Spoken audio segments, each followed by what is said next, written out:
Michelle Shelly Notek appeared to be living a charmed life. She had a loving husband by her side and was raising three daughters in a rural home in Raymond, Washington. The couple was known for their generosity, often inviting friends and relatives in need to stay with them. However, those guests began to disappear. The first person to vanish while Shelly Notek was caring for her was her longtime friend, Kathy Lorino. They had lived together in Notek's home for 5 years before Lorino disappeared in 1994. Notek maintained to anyone who asked that Lorino had simply started a new life elsewhere, a claim she repeated when two more people went missing from her home. Eventually, Shelly Notek's three daughters bravely came forward with a horrifying account.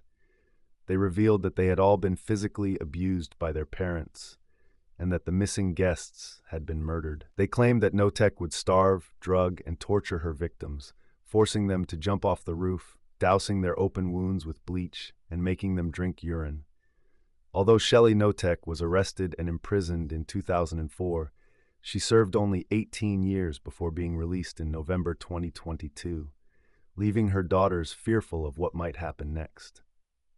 Born on April 15, 1954, Shelly Notek never strayed far from her hometown of Raymond, Washington. Even her 18-year prison sentence didn't take her more than 2 hours north of where she was born. According to New York Times journalist Greg Olson, who published an exposé on Shelly Notek in 2019 titled, "If I Told You, A True Story of Murder, Family Secrets, and the Unbreakable Bond of Sisterhood," the early life of the killer was marked by trauma. Notek was the oldest of 3 siblings and lived with her mentally ill and alcoholic mother, Sharon, during her early years. Besides her alcoholism, Sharon was involved in a dangerous lifestyle, with some family members believing she may have been a sex worker. The household was never stable. When Shelly was 6, it seemed their mother had abandoned them. Instead of caring for her younger siblings, she tormented them. The children moved in with their father, Les Watson, and his new wife, Laura Stallings. Olson described Watson as a charismatic and successful businessman, while Stallings represented the stunning beauty typical of 1950s America. Shelly did not like Stallings and frequently expressed her hatred towards her father's wife. When Shelly was 13, her mother Sharon Todd Watson died. As Les Watson described, Sharon was living with a man at the time. They were homeless, alcoholic, living on the streets, and she was beaten to death.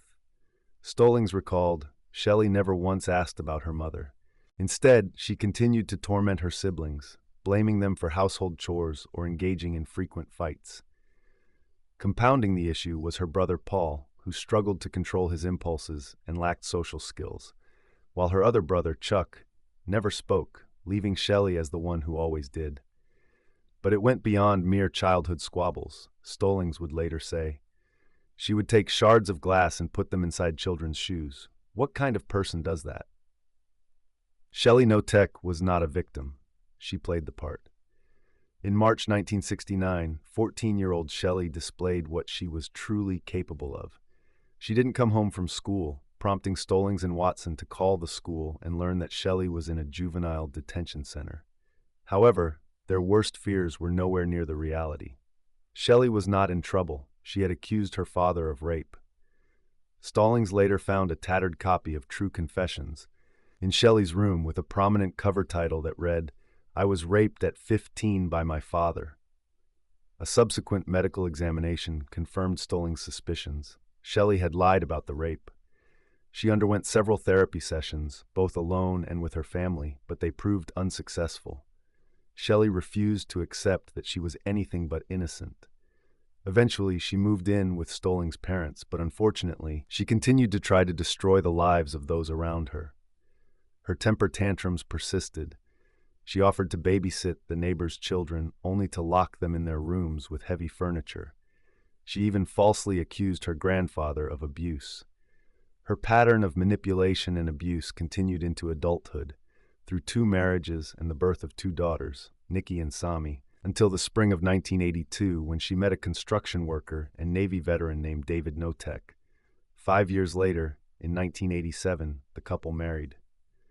The following year, Shelly Notek welcomed her first victim into their home. Shelly Notek's first victim moved in with them in 1988. It was her 13-year-old nephew, Shane Watson. Shane's father, a motorcycle gang member, was in prison, and his mother was poor and unable to care for him. Notek began torturing Watson almost immediately, punishing him for trivial matters like going to the bathroom without permission. The abuse included orders for the boy, and also her daughters, to stand naked in the cold while she doused them with water. Shelly also enjoyed humiliating her older daughters, Nikki and Sammy, by forcing them to give her handfuls of pubic hair. Their punishments often involved being locked in a dog cage. At one point, Shelly shoved Nikki's head through a glass door. "Look what you made me do," she told her daughter. The only person in the house who wasn't tormented by Shelly at the time was her infant daughter, Tori. Unfortunately, that would change later on. In the meantime, she forced her nephew and Nikki to dance naked together while she laughed. After torturing her children and nephew, she would shower them with love bombs of affection. In December 1988, just a few months after Shane moved in, Shelly opened her doors to another needy person, Kathy Lorino, an old friend who had lost her job. Shelly welcomed her friend with the same warmth and positivity she extended to most people in her life. But Lorino would soon discover, as many others before her, that Michelle Notek's façade fell away quickly. Lorino soon became one of Shelly's victims. However, with no other place to go, she submitted to performing forced labor while nude, taking sedatives at night, and sleeping by the hot pipes in the basement. Then, in 1994, Shelly Notek began killing. By that time, Lorino had lost over 40 pounds. Her body was covered in bruises, wounds, and sores. After one brutal beating, she was left unconscious in the basement. Shelly was gone, but David heard strange sounds coming from the laundry room. He found Kathy choking on her own vomit, her eyes rolled back. David rolled her onto her side and began to clear the vomit from her mouth with his fingers, but it was futile. After 5 minutes of CPR, it was clear that Kathy Lorino was dead. "I know I should have called 911, David recalled later, but with everything going on, I didn't want the police involved. I didn't want Shelly to get in trouble, or the kids to experience that shock. I didn't want to ruin their lives or our family. I felt panicked. Really, I didn't know what to do." When Michelle learned about Lorino's death, she convinced her husband and kids that they would all go to prison if they told anyone. Following her orders, David Notek burned Lorino's body, and together they scattered her ashes. If anyone asked, Shelly simply explained that Lorino had run off with her lover. However, Shane recognized the true horror of his environment, which is why he devised a plan to escape in February 1995. Shane had taken pictures of Kathy while she was still alive, weak and injured, living in a cold basement next to the heater. He showed the photos to Nikki and revealed his plan. He intended to show them to the police. But Nikki, frightened of what might happen, told their mother about the pictures. In response, Shelly ordered her husband David to shoot Shane in the head. He complied.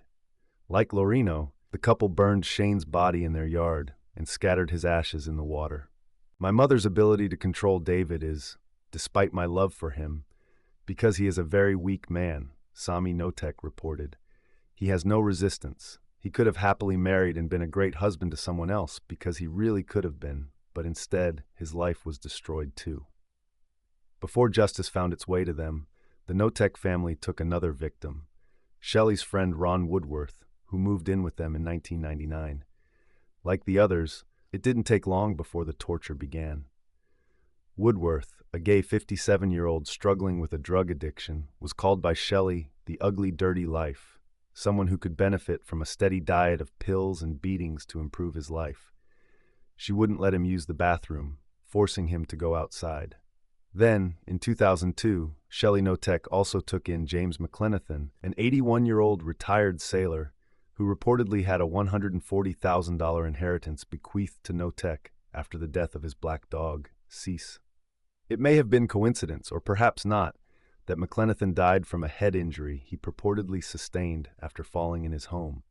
However, investigators never managed to officially link Notek to his death. In her home, Notek forced Woodworth to cut ties with his family, made him drink his own urine, and ordered him to jump from the roof. He didn't die from the 2-story fall, but he sustained serious injuries. As treatment, Notek poured bleach on his wounds. By August 2003, Woodworth succumbed to the torture and died. Shelly hid Woodworth's body in the freezer, telling his friends he had gotten a job in Tacoma. Eventually, David Notek buried his body in their yard, but Woodworth's disappearance is what led 14-year-old Tori to realize the truth about what was happening in her home. Her older sisters had already moved out by this time, but when Tori mentioned her fears about what she believed had happened, her sisters encouraged her to collect Woodworth's belongings so they could present their case to the authorities. She complied. Notek's sisters bring their mother to justice. Police investigated Notek's belongings in 2003 and discovered Woodworth's buried body. David and Shelly Notek were arrested on August 8th of that year. While Tori Notek was placed in the care of her sister Sammy, David Notek confessed to shooting Shane and burying Woodworth 5 months later. He was charged with second-degree murder for shooting Shane and served 13 years in prison. Michelle Notek was charged with second-degree murder and manslaughter for the deaths of Lorino and Woodworth, respectively. She was sentenced to just 22 years. It didn't take long for her family to fear what might happen when she was eventually released. "If she ever showed up at my door," Sami said, "I can just see myself locking all my doors and barricading myself in the bathroom to call the police." Now, Nikki and Sammy are in their mid-40s living in Seattle. But Tori, who needed a change of scenery, has moved to Colorado. In 2018, David Notek was released after serving his sentence and reached out to his daughters to ask for forgiveness. Sami and Tori reported that, despite everything, they forgave their father, whom they viewed as just another victim of Michelle Notek. However, Nikki did not accept her father's apology. For her, the abuse was unforgettable and unforgivable.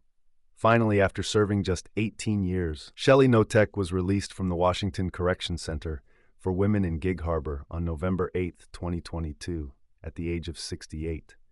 Since then, Notek has remained under supervision, leaving a terrifying chapter of her story.